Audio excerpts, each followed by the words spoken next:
다녀온 고성 군부대 병사가 코로나19 확진 판정을 받았습니다. 고성 지역 첫 확진자가 발생했습니다. 도내에서도 코로나19 확진자가 속출하면서 원주의 생활치료센터를 운영할 예정이었는데 지역 주민들의 반발로 차질이 생겼습니다. 양양군이 서핑과 관련한 빅데이터를 분석해 서핑 활성화와 관광정책 수립에 활용하기로 했습니다. 폐광 지역인 정선군에 낡고 오래된 주택이 늘고 있습니다. 경제적으로 어려운 주민들은 임대주택 공급을 늘려줄 것을 바라고 있습니다. 안녕하십니까. 뉴스데스크 강원입니다. 고성 지역 소재 군부대 소속 26살 A 상병이 휴가에서 복귀한 이후 코로나19 확진 판정을 받았습니다.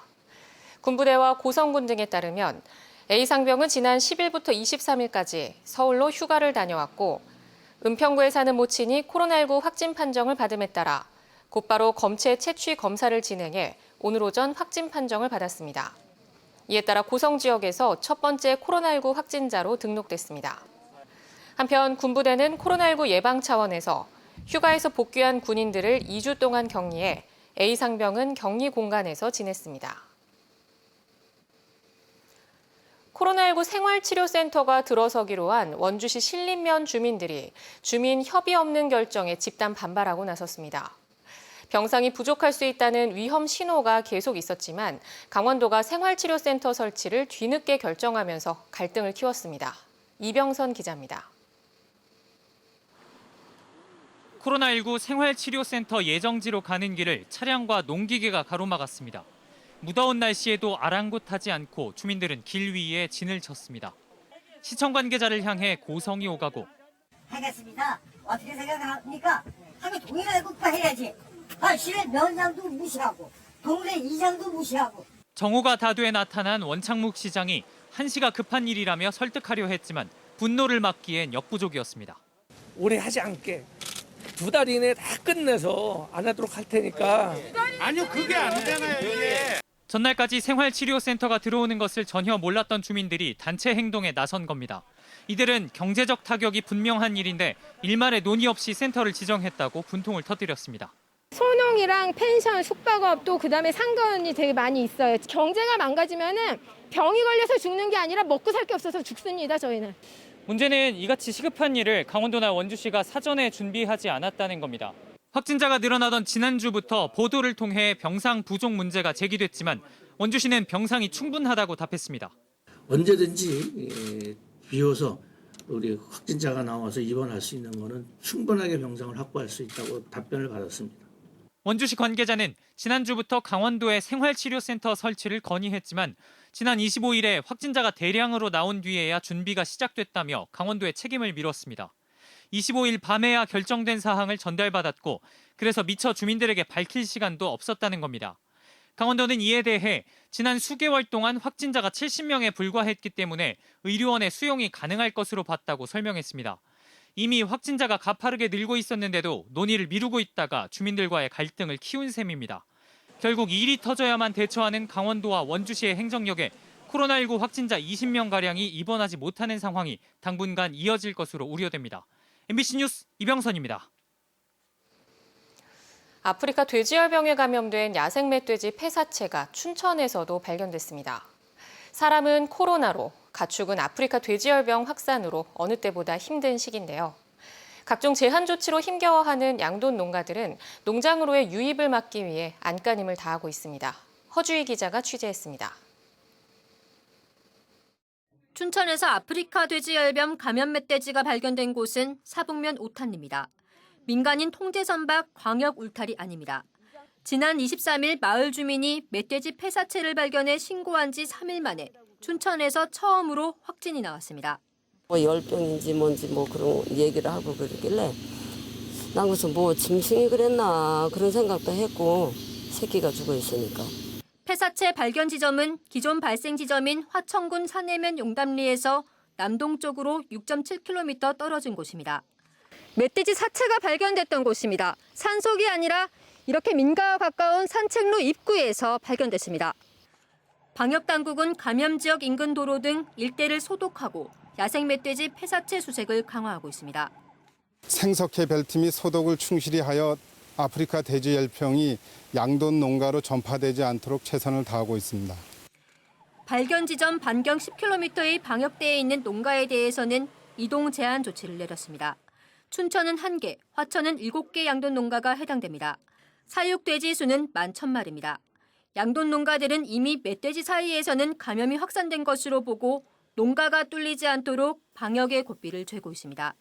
이동 제한, 각종 그런 조치들 때문에 생산성이 많이 떨어져 있는 게 사실이고 태어난 돼지 한 마리라도 죽이지 않고 잘 키울 수 있도록 노력하는 수밖에 없습니다. 이번 춘천 발생으로 도내 아프리카 돼지열병 감염 멧돼지 발생 지역은 철원과 양구, 인제 등 모두 6개 시군으로 늘었습니다. 총 331건 가운데 화천이 279건으로 80%를 넘습니다. 아프리카 돼지열병이 발생한 지 어느덧 1년. 힘든 나날을 보내고 있는 양돈 농가들은 하루속히 전염병 사태가 끝나기만을 바라고 있습니다. MBC 뉴스 허주입니다. 양양군이 빅데이터를 활용해 서핑객들이 언제 어디서 서핑을 즐기고 또 소비 유형은 어떤지 통계를 내기로 했습니다. 통계 자료는 사계절 서핑 관광 활성화와 관광 트렌드 변화에 맞춘 마케팅에 활용할 계획입니다. 박은지 기자입니다. 전국 각지에서 양양을 찾는 사람들의 관문인 양양 종합터미널. 젊은 여행객들의 방문 이유는 단연 서핑입니다. 이른바 서핑 성지를 체험하고 가까운 강릉, 속초의 관광지도 둘러볼 수 있다는 것을 매력으로 꼽았습니다. 서핑의 성지라고도 하잖아요. 그래서 서핑을 하려고 처음에 계획을 잡았는데 서핑을 못하게 되더라도 양양에 가도 할 게 많을 것 같다라고 해서 그대로 양양을 왔습니다. 실제로 올여름 코로나19와 긴 장마로 해수욕장 운영 실적은 기대에 못 미쳤지만 죽도, 인구, 기사문 등 서핑 해변은 다른 곳보다 감소폭이 적었습니다. 양양군은 지난 2008년부터 서핑숍이 하나둘 생기면서 시작된 서핑 문화가 최근 3, 4년 새 크게 성장한 것으로 보고 정확한 통계를 바탕으로 활성화 전략 수립에 나서기로 했습니다. KT와 함께 최근 3년간의 빅데이터를 분석해 서핑 해변 이용객 추이와 체류 기간, 숙박 유형, 지출, SNS 키워드 등을 분석하고 지역의 서핑 관련 스타트업과도 협력한다는 계획입니다. 계절별로 치우쳐 있는 그런 어떤 관광의 패턴을 좀 겨울철까지 관광 비수기라고 할 수 있는 겨울철까지 좀 확산을 좀 하고자 저희가 이제 좀 여러 가지 좀 방안을 좀 추진해 보려고 하는데. 또 코로나 이후 비대면 소규모 관광 경향이 늘 것으로 보고 이번 빅데이터 분석을 통해 관련 인프라 투자에도 나선다는 계획입니다.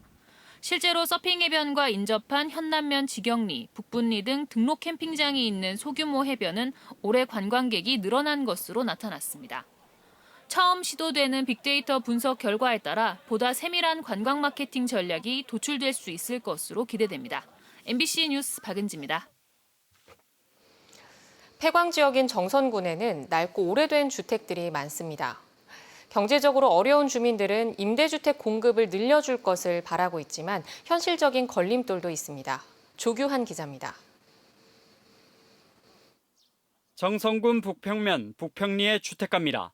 탄광이 성업하던 때에 지은 사택에서 주민들이 살고 있습니다. 새로 도색한 외관은 멀쩡해 보이지만 집안은 낡고 오래돼 생활하기가 불편합니다. 목재집이다 보니까 여름 같은 한철 되면은 아주 뜨거운 여름 같은 데는 벌거치들도 많이 나오고 거미서부터 해가지고 입으로 일일이 말할 수 없을 정도로 집이 굉장히 노후됐어요. 그래서 가능하면 이렇게 정책적으로나 어떻게 해서. 정선 지역의 경우 낡고 오래된 집들이 많다 보니 곳곳마다 공동주택 보급을 요구하는 목소리가 높습니다. 정선군이 지난해 북평과 열양, 임계 등 3개 면을 대상으로 용역 조사를 벌였는데 응답 주민의 80%가 임대주택 공급을 희망했습니다. 이미 1990년대부터 임대주택이 공급됐지만 강원랜드와 공공기관이 있는 고항과 사북, 정선 읍내에 거의 치중돼 다른 지역에 불만이 적지 않습니다. 정선군은 우선 북평면에 임대주택 80세대를 공급하는 등 주거환경 개선에 속도를 낸다는 계획입니다.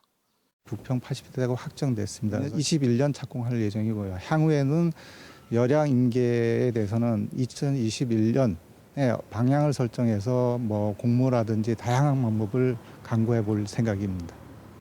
하지만 임대주택을 더 건립하려면 사업자의 경제성이 담보돼야 하고 지자체도 사업비 일부를 부담해야 하는 게 걸림돌입니다. MBC 뉴스 조기환입니다. 코로나19 사태가 장기화되면서 지역 방송도 생존 위기에 직면했습니다. 이런 상황에서 정부 광고 대행을 독점하고 있는 언론재단이 지나치게 많은 수수료를 가져가고 있어 정부 광고법 개정이 시급하다는 지적이 나오고 있습니다. 유영재 기자가 보도합니다. 코로나19 확산을 막기 위한 음식 문화를 알리는 지역 방송 캠페인.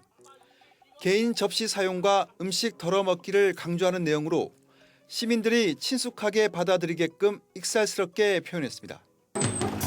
멈추시오! 지금 때가 어느 때인데 찌개에 숟가락을 한꺼번에 담는단 말이요. 지역 방송사가 기획과 제작을 맡고 자치단체가 예산을 들여 완성한 캠페인인데 정작 예산이 방송사에 지급되는 과정에서 한국언론진흥재단이 수수료 10%를 떼갑니다. 이렇다 할 주요 역할도 하지 않고 수수료만 꼬박꼬박 챙겨가는 겁니다. 지난 2018년 12월 시행된 약칭 정부 광고법 때문에 이런 일이 생겨나고 있습니다. 재단은 이를 근거로 정부 기관과 공공법인의 광고 업무를 독점적으로 대행하고 있습니다. 이렇게 언론재단이 한 해 받아가는 수수료만 700억 원대. 더불어민주당 이상원 울산국회의원은 방송 캠페인 같은 협찬까지 정부 광고에 포함시켜 수수료를 떼는 것은 부당하다며 일부 개정 법률안을 대표 발의했습니다. 이 의원은 대행사로서 역할이 전무한 기관이 일괄 대행하며 일종의 통행세 개념의 수수료를 징수하고 있다고 꼬집었습니다. 재단은 이렇게 매년 수백억 원의 수수료를 챙기지만 방송사에 지원하는 언론진흥기금은 단 한 푼도 없습니다. 지역 방송에게 정부 및 공공기관의 협찬은 지역 특색을 담은 다양한 프로그램을 만드는데 아주 중요한 제작 재원인데요. 아무 역할이 없는 언론진흥재단이 10% 수수료를 받는 것은 바람직하지 않은 일입니다. 지역 언론사들 역시 코로나19로 경영에 많은 어려움을 겪고 있는 만큼 수수료 폐지 또는 과감한 인하가 필요하다는 주장이 설득력을 얻고 있습니다. MBC 뉴스 유영지입니다.